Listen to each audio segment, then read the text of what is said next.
A Kansas police officer rather loses his law enforcement certification years after pawning his department-issued guns. Last month, the state revoked the certification of former City of Sedgwick Lieutenant Brylan Marks.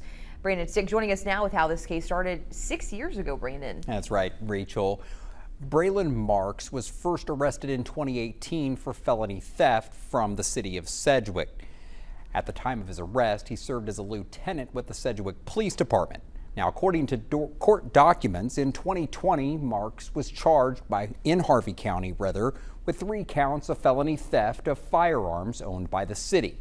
Those charges were dismissed in February of this year. The reason for that dismissal is not clear.